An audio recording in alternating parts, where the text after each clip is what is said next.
Since the beginning of the year, I've been doing this thing where I've been trying to watch brand new movies or movies that I haven't seen before. I've been going down the list of award-nominated movies. So I watched The Substance, I watched Nora, I watched Wicked. I've never seen Chicago, so I watched Chicago for the very first time. I watched La La Land for the very first time. I watched A Real Pain. They were all great movies, so I'm like, you know what? I've been on a roll recently. Then I see that the movie Emilia Perez won a Golden Globe for Best Musical or Comedy. But when I checked the ratings, it has a 27% audience score. The movie was painful to watch. How does trash like this earn so many Oscar nominations? Who the hell thought this deserved Oscars? Don't waste your time. The movie is so bad that the government had to step in. It's important to me that non-Mexican people know that the discontent with Emilia Perez is so bad, a government institution had to step in and get in talks with our country's most popular cinema chain to handle the sheer amount of people asking for a refund after watching it. It is so interesting to see something so poorly rated have so many Oscar nominations, because the Oscars are around the corner and this movie is nominated for 13 Oscars. To put that into perspective, Letterboxd said the most nominated movies in Oscar history, and they put this list next to it. Emilia Perez got 13, and tied for 13 is Oppenheimer. Chicago, which was a fantastic movie, also got 13 nominations. La La Land got 14 nominations. What is going on? I'm a bit confused. The premise of the movie seems okay. It apparently tackles some important issues in society. Overview: Emilia Perez follows a Mexican drug kingpin who transitions and seeks a new life. The film attempts to address multiple hot-button topics: Mexican drug cartels, illegal immigration from Mexico to the US, and trans identity rights. Sounds interesting, but why do so many people hate this movie?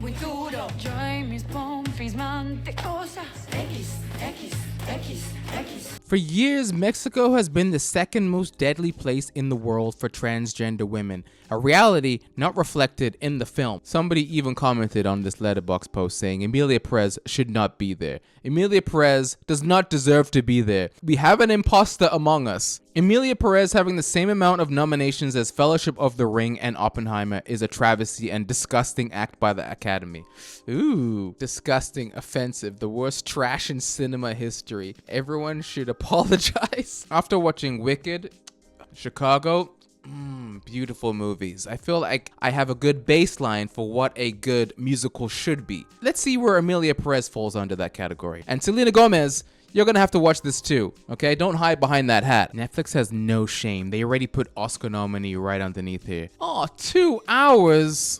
Okay, well, I guess I gotta change it to something more comfortable. Hello, very nice to meet you. I'd like to know about sex change operation. I see. There are a lot of problems that people have with this movie. Shame on everyone who was involved in such a horrible pseudo-artistic work. Whoa, this person's angry. I'm excited now. But some of the problems that are most repeated are first, the cultural representation. The film's depiction of Mexican culture and the drug trade is criticized as inauthentic. Critics and Mexican newspapers have called out the film for being extremely offensive and overly simplistic. People also had problems with the casting direction that they went with. The movie is set in Mexico, but most of the cast is not Mexican. Selena Gomez's Spanish language acting has been criticized. I also didn't like that Selena Gomez spoke such bad Spanish. There's a certain dialogue and certain expressions that we don't use in Mexico. What?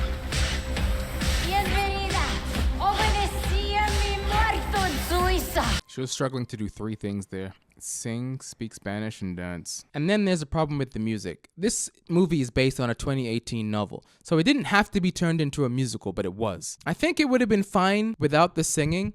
I like musicals, but the musical numbers in this movie were very poorly sang. Lady. Oh no. You know, I only fixed the body. The sequences were weird and out of place. Are we supposed to sing along? Is that what's happening right now? There's one song where she's rapping and singing at the same time, and that, for some reason, won an award, and it was terrible.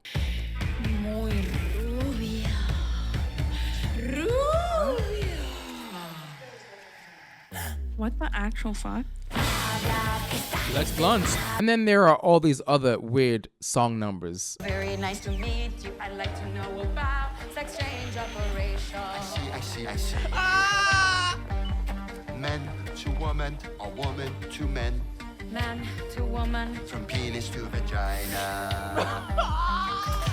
I remember the first time I saw this on TikTok, I thought this was an SNL sketch. Another big problem people had was the fact that the movie was filmed in France with a French film director. So they're saying that there wasn't enough research done into Mexico as a whole. So this is the director, and this is the clip that has been making the rounds because the interviewer asked him, how much did you have to study in Mexico to be able to make this film? No, I didn't study much. I kind of already knew what I had to understand. Like, look at these comments. Make a movie about Mexico, but don't research Mexican culture, don't have Mexican actors, don't shoot in Mexico, don't have anyone who speaks Spanish, and don't release it in Mexico. The fact that the movie with Google translation dialogue got an award baffles me. And this Mexican actor and singer said, when Mexicans tell you that a movie that takes place in Mexico directed by a Frenchman who has never set foot in Mexico and has stated publicly that he didn't need to do research for the film is portraying a Mexico full of stereotypes, ignorance, lack of respect, and is profiting from one of the most serious humanitarian crises in the world, maybe, just maybe, believe Mexicans. Listen to them perhaps. The fact that the actors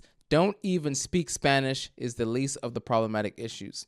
But you can do you, I guess. Emilia Perez is an insult to the memory of the missing people and cartel victims. There you go. Emilia Perez is this year's Oscar villain. 13 nominations. Let's see how many wins it gets. But right now, it looks like nobody is impressed by this movie. Well, nobody but Adam Graham from the Detroit News. Emilia Perez is constantly shaking things up, and it's bursting with ideas and creativity that make other movies look like they're moving at half speed. Pardon? Did we watch the same thing? I finally watched Netflix's Oscar contender Emilia Perez, and I am somewhat at a loss for words. This movie is a complete dumpster fire. We gotta talk about the best and worst parts of it. The worst is basically everything about this movie. We are doctors. We chop off penises, replace them with vaginas. For every like, I will name a better movie musical. Mamma Mia, Wicked, Tick Tick Boom, West Side Story, La La Land, Dreamgirls, The Wizard of Oz, Hairspray, Cats. I don't know. I don't know about Cats. The Greatest Showman, of course. Chicago, 100%. Moulin Rouge, haven't seen that. Burlesque, Rent, High School Musical, High School Musical 2, High School Musical 3. Thank you everyone for suffering with me through this. Okay, don't listen to her. Man to woman. From penis to vagina.